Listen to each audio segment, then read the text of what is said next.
Good morning all of you. ધોરણ 8 હિન્દી. ગયા પિરિયડમાં આપણે કવિતા 1 તેરી એ જમીનનો અભ્યાસ કર્યો હતો. આજે આપણે પાઠ 2 ઈદગાહનો અભ્યાસ કરીશું. પાઠ 2 ઈદગાહ. એના લેખક છે પ્રેમચંદ અને સાહિત્ય પ્રકાર છે કહાની. પહેલાં આપણે પ્રેમચંદનો પરિચય જોઈશું અને પછી પાઠ જોઈશું. उपन्यास सम्राट प्रेमचंद का जन्म वाराणसी उत्तर प्रदेश के पास लम्ही नामक गांव में हुआ था. उनका बचपन का नाम धनपत राय था. आरंभ में वे नवाब राय उपन्यास से उर्दू में लिखते थे. बाद में प्रेमचंद नाम से हिंदी में लिखने लगे. मैट्रिक उत्तीर्ण होते ही अध्यापक बने, किंतु गांधी जी के असहयोग आंदोलन में सक्रिय होने के लिए उन्होंने सरकारी नौकरी त्याग दी थी. गोदान प्रेमचंद का सर्वश्रेष्ठ उपन्यास है. उनकी कहानियां मानसरोवर भाग 1 से 8 में संकलित हैं. साहित्यकार में प्रगतिवाद चेतनाओं को उजागर करने के लिए जागरण तथा हंस पत्रिकाओं का संपादन किया था. प्रेमचंद की भाषा बोलचाल के निकट की है. ईदगाह प्रेमचंद की अमर कहानी है. कहानी का बाल नायक हामिद अपने दोस्तों के साथ ईदगाह जाता है. जब अन्य बच्चे खिलौने और मिठाई खरीदते हैं, हामिद अपनी बाल सहज इच्छाओं का दमन करके अपनी दादी अमीना के लिए चिमटा खरीदता है. इसमें दादी के प्रति प्रेम तथा उपयोगी चीज खरीदने की विवेकपूर्ण बुद्धिमत्ता प्रकट होती है. पाठकगण बालक हामिद के त्याग, सद्भाव और विवेक को देखकर भाव विभोर हो जाता है. रमजान के पूरे 30 રોજો કે બાદ આજ ઈદ આવી હે. હવે રમજાન જે છે એ મુસ્લિમ લોકોનો તહેવાર છે. આપણે કેવા મોટા મોટા દિવાળી ને એવા પર્વ આવે એવી રીતે મુસ્લિમ લોકોનો આ રમજાન છે. રમજાનના 30 રોજા પૂરા થાય ત્યારે શું આવે? ઈદ. બરાબર. તો ઈદગાહ એનો ટાઇટલ છે, પાઠનું નામ છે ઈદગાહ. ઈદગાહ એટલે કે નમાઝ પડવાની જગ્યા. એનો આ મોટો તહેવાર છે ઈદ. કિતના મનોહર, કિતના સુહાવના પ્રભાત હે. પ્રભાત એટલે સવાર. હવે આપણો મોટા તહેવારો આવે એટલે આપણે એમ થાય કે કેટલું ખુશનુમા વાતાવરણ હોય આપણી સાથે. તો આ લોકોને પણ એ કહે છે કે આજે ઈદ આવી છે તો અત્યારનું વાતાવરણ કેટલું સરસ મજાનું છે, કેટલી સરસ સવાર છે. आज का सूर्य देखो कितना प्यारा, कितना शीतल है, मानो संसार को ईद की बधाई दे रहा है.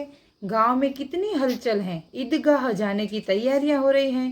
किसी के कुर्ते में बटन नहीं है. पड़ोस के घर में सुई धागा लेने दौड़ा जा रहा है. હવે મોટો તહેવાર છે એનો ઈદ. બધા ઈદગાહ નમાઝ પડવા માટે જઈ રહ્યા છે. તો કેટલા બધા તૈયારીઓ કરી રહ્યા છે. કોઈકના કુર્તામાં બટન નથી, પાડોશીમાં સોઈ અને દોરો લેવા જાય છે. किसी के जूते कड़े हो गए हैं. इसमें तेल डालने के लिए तेली के पास भागा जाता है. जल्दी जल्दी बेलों को सानी पानी दे दे. ईदगाह से लौटते लौटते दोपहर हो जाएगी. 3 कोस का पैदल रास्ता, फिर सैकड़ों आदमियों से मिलना भेटना. दोपहर के पहले लौटना असंभव है. હવે બધા પોતપોતાના ઘરની જે તૈયારી હોય એ કરે છે. કે છે કે એને બૂટ જે છે એ ખરાબ થઈ ગયા છે તો તેલ નખાવા જાય છે. પછી કહે છે કે આ જે બેલ એટલે કે બળદ લોકોને, બળદ જે છે એને કહે છે કે ચારાને બધું આપી દઈએ. પાછા આવશું તો એ તો બપોર થઈ જશે તો બધું આપણે નાખી દઈએ. પછી કેટલા બધા લોકોને મળવાનું હશે એટલે ત્યાં તો મોડું થશે. लड़के सबसे ज़्यादा प्रसन्न है. लड़का એટલે છોકરાઓ જે છે એ વધારે खुश છે. किसी ने एक रोज़ा रखा है, वह भी दोपहर तक. किसी ने वह भी नहीं, लेकिन ईदगाह जाने की खुशी उनके हिस्से की चीज़ है. रोजे बड़े बूढ़ों के लिए होंगे, उनके लिए तो ईद है. रोज ईद का नाम रटते थे. आज वह आ गई. अब जल्दी पड़ी है कि लोग ईदगाह क्यों नहीं चलते. उनकी अपनी जेबों में तो कुबेर का धन भरा हुआ है. बार बार जेब में से अपना खजाना निकाल कर गिनते हैं और खुश होकर फिर रख देते हैं. છોકરાઓ બહુ જ ખુશ છે કેમ કે બધાને જવાનું છે, તે પણ પગે જવાનું છે. કેટલા બધા પૈસા ગણે છે, રાખે છે, હું આ લઈશ, હું તે લઈશ. કેમ કે ઈદગાહ હોય એટલે ત્યાં બહુ મોટો મેળો ભરાય. એટલે કે છોકરાઓ તો બહુ જ ખુશ છે. મોહમ્મદ ગિનતા હે 1 2 10. મોહમ્મદ જે છે એ પૈસા ખીચામાં, જેબ એટલે ખીચામાં નાખીને પૈસા ગણે છે. 1 2 10. એટલી ખુશી છે કે ડાયરેક્ટ 1 2 ને 10. 12 उसके पास पैसे हैं. मोहसिन के पास 1 2 8 9 15 पैसे हैं. इन्हीं अनगिनत पैसों से अनगिनत चीज लाएंगे કે છે કે આવા અસંખ્ય પૈસા છે તો અસંખ્ય આપણે ચીજો લઈશું। ખિલોના, મીઠાઈયા, ગેંદ ઓર જાને ક્યાં ક્યાં કે છે કે મેળામાં જાશું એટલે રમકડા લેશું, મિઠાઈઓ લેશું, દડા નખાવા જાય છે। પછી કે છે કે આ જે બેલ એટલે કે બળદ લોકોને બળદ જે છે એને કે છે કે ચારા ને બધું આપી દઈએ। પાછા આવશું તો એ તો બપોર થઈ જશે તો બધું આપણે નાખી દઈએ। પછી કેટલા બધા લોકોને મળવાનું હશે એટલે ત્યાં તો મોડું થશે। लड़के सबसे ज़्यादा प्रसन्न है। लड़का એટલે છોકરાઓ જે છે એ વધારે ને વધારે ખુશ છે। किसी ने एक रोजा रखा है, वह भी दोपहर तक, किसी ने वह भी नहीं, लेकिन ईदगाह जाने की खुशी उनके हिस्से की चीज है। रोजे बड़े बूढ़ों के लिए होंगे, उनके लिए तो ईद है। रोज ईद का नाम रटते थे, आज वह आ गई। अब जल्दी पड़ी है कि लोग ईदगाह क्यों नहीं चलते। उनकी अपनी जेबों में तो कुबेर का धन भरा हुआ है, बार बार जेब में से अपना खजाना निकाल कर गिनते हैं और खुश होकर फिर रख देते हैं। છોકરાઓ બહુ જ ખુશ છે કેમ કે બધાને જવાનું છે, તે પણ પગે જવાનું છે ને કેટલા બધા પૈસા ગણે છે, રાખે છે, હું આ લઈશ, હું તે લઈશ, કેમ કે ઈદગાહો એટલે ત્યાં બહુ મોટો મેળો ભરાય એટલે કે છોકરાઓ તો બહુ જ ખુશ છે। મોહમ્મદ ગીનતા હે 1 2 10। મોહમ્મદ જે છે એ પૈસા ખીચામાં જેબ એટલે ખીચામાં નાખીને પૈસા ગણે છે 1 2 10। એટલી ખુશી છે કે ડાયરેક્ટ 1 2 ને 10। 12 उसके पास पैसे हैं। मोहसिन के पास 1 2 8 9 15 पैसे हैं। इन्हीं अनगिनत पैसों से अनगिनत चीज लाएंगे કે છે કે આવા અસંખ્ય પૈસા છે તો અસંખ્ય આપણે ચીજો લઈશું।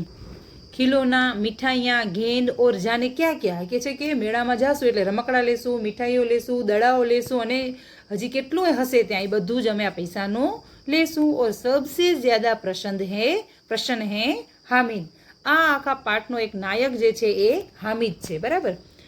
गरीब सूरत दुबला पतला लड़का जिसका बाप गत वर्ष हेजे की भेंट हो गया है। હવે આ હામિદ જે છે એ એકદમ ગરીબ છે, આમ ગરીબ જેવો છે અને એકદમ દુબળો પાતળો છોકરો।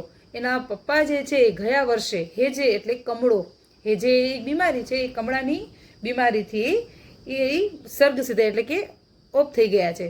फिर एक दिन माँ भी मर गई, પછી એની માँ પણ મરી ગયા છે। अब हामिद अपनी बुढ़ी दादी अमीना की गोद में है और उतना ही प्रसन्न। હવે હામિદ જે છે એની દાદી બુઢી દાદી સાથે અમીના, એની દાદીનું નામ છે અમીના, એની સાથે રહે છે। हामिद के पाँव में जूते नहीं हैं, सिर पर एक पुरानी टोपी है जिसका गोटा काला पड़ गया है, फिर भी वह प्रसन्न है। अभागिन अमीना अपनी कोठरी में बैठी रो रही हैं। आज ईद का दिन है, दिन और उसके घर में दाना नहीं। इस अंधकार और निराशा में वह डूबी जा रही हैं। किसने बुलाया था इस निगोड़ी ईद को। હવે આ અમીના જે છે એ કહે છે કે આ ઈદને કોને બોલાવ્યું હતું, કેમ કે મોટો પ્રસંગ છે એ તો આવવાની જ હોય, પણ કહે છે કે ઘરમાં કાંઈ ખાવાનું અન્ન નથી એની પાસે, કહે છે કે આ ઈદને કોને બોલાવ્યું। अमीना का दिल कचोट रहा है।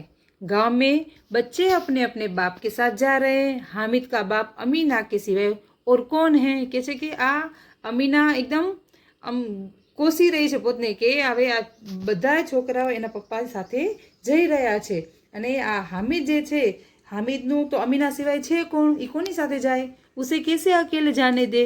उस भीड़ भाड़ में बच्चा कहीं खो गया तो क्या होगा। नहीं, अमीना उसे यो न जाने देगी। अमीना विचारे છે કે હું એકલો એને જવા દઈશ નહીં। नन्ही सी जान 3 कोस चलेगा कैसे, पैरों में छाले पड़ जाएंगे, जूते भी तो नहीं है। કે છે કે નાનકડો છોકરો છે એને 3 કોસનું અંતર કાપવાનું પગે ને છોકરાના પગમાં તો ચંપલ પણ નથી, બૂટ પણ નથી, તો એને પગમાં છાલા પડી જાય તો હું એને જવા દઈશ નહીં। कुल 2 आने અને પૈસા પણ ખાલી 2 જ રૂપિયા। पैसे बच रहे हैं, 3 पैसे हामिद की जेब में, 5 अमीना के बटुए में। यही तो बिसात है और ईद का त्योहार। अल्लाह ही बेड़ा पार लगाए। હવે એની પાસે કાંઈ છે જ નહીં, હવે કહે છે કે જે કરે એ ભગવાન જ કરે। हामिद भीतर जाकर दादी से कहता है, तुम डरना नहीं अम्मा, मैं सबसे पहले जाऊंगा। भीतर એટલે કે અંદર જઈ અને એની દાદી અમીનાને કહે છે કે દાદી તું डरजे नहीं, હું सब બધાથી આગળ निकली जाइस અને પહોંચી જઈશ। गांव से मेला चला और बच्चों के साथ हामिद भी जा रहा था। कभी दौड़कर आगे निकल जाता, फिर किसी पेड़ के नीचे खड़े होकर साथ वालों का इंतजार करता। हामिद के पैरों में तो जैसे पर लग गई हैं, वह कभी थक सकता था। હવે એ બધા સાથે જતા હતા, પગે જતા હતા મેળામાં, તો પછી ક્યારેક એમ થાય કે આગળ નીકળી ગયો હોય તો ક્યાંક મોટું ઝાડ આવે એના નીચે એ બેસી જતો અને એના સાથે જે બધા હતા એની સાથે ચાલ્યો જાય। बड़ी बड़ी इमारतें आने लगी। यह अदालत है, यह कॉलेज है, यह कलाघर है, आगे चले। હવે રસ્તામાં જઈએ એટલે આ બધી વસ્તુ આવતી ગઈ અને વાતો કરતા કરતા જાય છે કે આ અદાલત એટલે કે ન્યાય મંદિર છે, આ કોલેજ છે, આ કલાગૃહ છે, એમ કરી કરી અને આગળ નીકળતા ગયા। હલવાઈઓ की दुकानें शुरू हुई। હલવાઈ એટલે કે મીઠાઈઓની દુકાનો ચાલુ થાય છે। હવે મેળો આવી ગયો છે, ઈદગાહનું સ્થાન આવી ગયું છે અને આગળ જતા હવે મેળો ચાલુ થયો છે એટલે ત્યાં મીઠાઈઓની દુકાને આવી શરૂ થાય છે। आज खूब सजी हुई थी। इतनी मिठाइयाँ कौन खाता है? હવે હામિદ વિચારે છે કે આટલી બધી મીઠાઈઓ કોણ ખાય?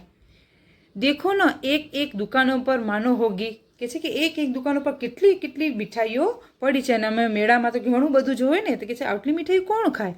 સહસા ઈદગાહ નજર આવી। તરત જ ઈદ એટલે કે નમાજ પઢવાનું સ્થાન જે છે એ નજીક આવી ગયું।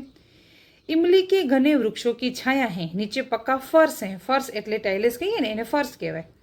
उस पर जाजिम बिछी हुई है। जाजिम એટલે કે આપણે તાલપત્રી ચટાઈ કહીએ ને એ। रोजेदारियों की पंक्तियों एक के पीछे एक न जाने कहाँ तक चली गई हैं। હવે નમાજ પઢવાની વસ્તુ કે પંક્તિ એટલે કતારમાં બધા લોકો ઊભા હોય અને કેટલી મોટી મોટી લાઈનો છે।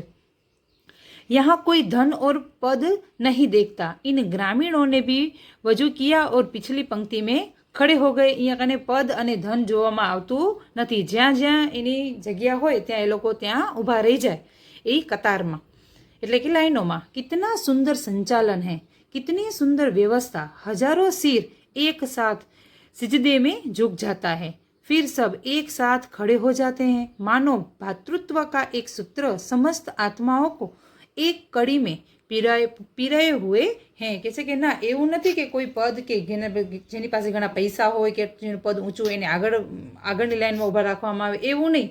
જ્યાં જ્યાં બધાનું સ્થાન આવતું જેમ જેમ આવતા જાય એમ એને સ્થાન પોતાનું લેતા જાય। કે છે કે કેટલું સરસ સંચાલન છે, કેટલી સરસ વ્યવસ્થા છે, જાણે એમ થાય કે આપણું ભાતૃત્વ આપણે બધા એક જ છીએ। સમસ્ત આત્માઓ એટલે કે બધાના એક હજારો સિર એક સાથે ઝૂકે છે અને બે ઊંચા થઈ જાય છે। नमाज खत्म हो गई, लोग आपस में गले मिल रहे थे। હવે નમાજ પડી ગઈ છે અને પછી બધા એક સાથ એકબીજાને ગલે મળી રહ્યા છે। अब मिठाइयाँ और खिलौने की दुकानों पर धावा होता है। હવે એ કામ પતી ગયું, હવે પછી દુકાનો જે છે ત્યાં કને બધા મીઠાઈઓ અને રમકડાની દુકાનો ઉપર ઘણા બધા ભીડ જમા થાય છે। ग्रामीणों का यह दल इस विषयों में बालकों से कम उत्साही नहीं है। यह देखो हिंडोला है, एक पैसा देकर चढ़ जाओ। कभी आसमान पर जाते हुए मालूम होता है, कभी जमीन पर गिरते हुए। हिंडोला એટલે કે હિંચકો। यह चरखी है। चरखी એટલે કે આપણે જે ચીચોડો કહીએ છીએ એને કહેવાય ચરખી। लकड़ी के हाथी घोड़े और ऊंट छलों से लटके हुए हैं। एक पैसा देकर बैठ जाओ और 25 चक्करों का मजा लो। महमूद, मोहसिन, नूरे और शमी इन घोड़ों पर बैठते हैं। हामिद दूर खड़ा है। હવે આ મોહમ્મદ, મોહસિન, નૂરે, સમી એ જે છે એ હામિદના બધા ફ્રેન્ડ છે। બધા બેસે છે ઘોડા ચરખી ઉપર, પણ હામિદ ક્યાંય દૂર ઊભો છે। એનું કારણ છે કે હામિદ પાસે એટલા પૈસા નથી।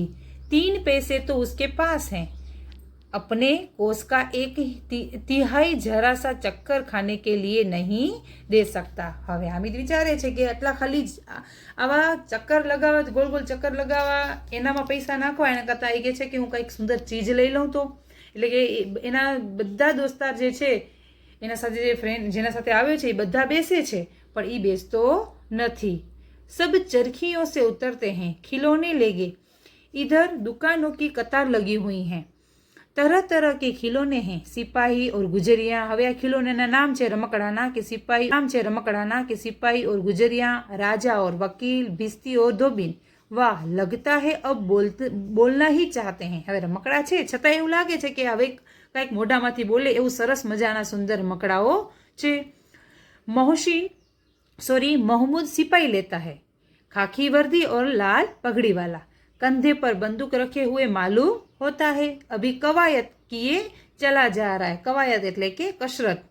સિપાહી તો એ જ કરે ને, તો એ સરસ મજાનો એને महमूदे સિપાહી લીધું છે. मोहसिन को भिस्ती पसंद आया. मोहसिन ले છે भिस्ती. કમર ઝૂકી હુઈ ઉપર મશક રખે હુએ. ભીસ્તી એટલે કે પાણી ચામડાનું હોય એટલું બધું મોટું, એનામાં પાણી ભરી અને જાતો એને કહેવાય ભીસ્તી. એને એ પસંદ આવે છે. કોને? મોહસિનને. એટલે એ રમકડું લે છે.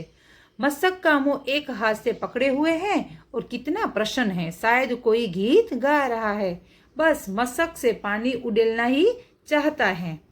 नूरे को वकील से प्रेम है. હવે નૂર જે છે એને વકીલ લીધું છે. काला चोगा, नीचे सफेद अचकन के सामने की जेब में घड़ी, सुनहरी जंजीर, एक हाथ में कानून का पोथा लिए हुए. मालूम होता है अभी किसी अदालत से जिरह या बहस किए चले जा रहे हैं. ये सब 2-2 पैसे के खिलौने हैं. हामिद के पास कुल 3 पैसे हैं. इतने महंगे खिलौने कैसे लें? खिलौना कहीं हाथ से छूट पड़े तो चूर चूर हो जाए, जरा पानी पड़े तो सारा रंग धुल जाए. ऐसे खिलौने किस काम के? उन्हें लेकर वह क्या करेंगे? હવે એના બધા દોસ્તાર આવે તો એ બધું આ વસ્તુ લે છે, પણ હામિદ લેતો નથી. હામિદ એમ વિચારે છે કેમ કે હવે 2-2 પૈસાના ખીલોના રમકડા છે અને હામિદ પાસે તો 3 પૈસા જ છે. 2-2 પૈસા દે તો પછી શું કરવાનું? તે વિચારે છે કે હવે ખીલોનો એટલે રમકડું છે, રમકડું તો હાથમાંથી પડી જાય તો તૂટી જાય અને એના ઉપર પાણી પડે તો એનો રંગ પણ નીકળી જાય. તો આ ખીલોના આ રમકડા જે છે એ શું કામના? એમ એ હામિદ જે છે એ વિચારે છે. ખીલોને કે બાદ મિઠાઈયા આતી. હવે રમકડા એના બધાએ લઈ લીધા, हामिदे लीधा नहीं. हवे आवे छे मिठाईओनी वारी. किसी ने रेवड़िया ली हैं, किसी ने गुलाब जामुन, किसी ने सोलहनवा. मजे से खा रहे हैं. हामिद बिरादरी से पृथक है, बधा थी अलग. अभागे के पास 3 पैसे हैं, क्यों नहीं कुछ लेकर खाता? ललचाई आंखों से उसकी ओर देखता. हवे बधा मिठाईओ ले छे. मोहम्मद, मोहसिन, नूर, समी बधा मिठाई पेला रमकड़ा लई लीधा અને ત્યારે પણ રમકડા પણ હામિદે લીધા નહીં અને એની સાથે આવ્યો હતો. હવે લે છે મીઠાઈયા, બધા લે છે, પણ પછી વિચારે છે કે આભાગા પાસે તો 3 જ પૈસા છે કે એ શું લેશે? કે છે કે કેવી લલચાઈ આંખોથી જોવે છે અને બધાને આપણે બધા ખાઈએ છીએ ને એ જોવે છે અને બધા પાસે પૈસા છે એટલો લે છે, પણ હામિદ પાસે એટલા પૈસા છે નહીં. તો વિદ્યાર્થી મિત્રો, આજે આપણે આ પાઠને એટલે સુધી રાખીએ. પછી આગળનો પાઠ જે છે એ આપણે નેક્સ્ટ પિરિયડમાં જોઈશું અને પછી જોઈશું કે હામિદ મીઠાઈયા લે છે કે નહીં અને કઈ વસ્તુ લે છે. બરાબર? તો આપણે જોઈશું.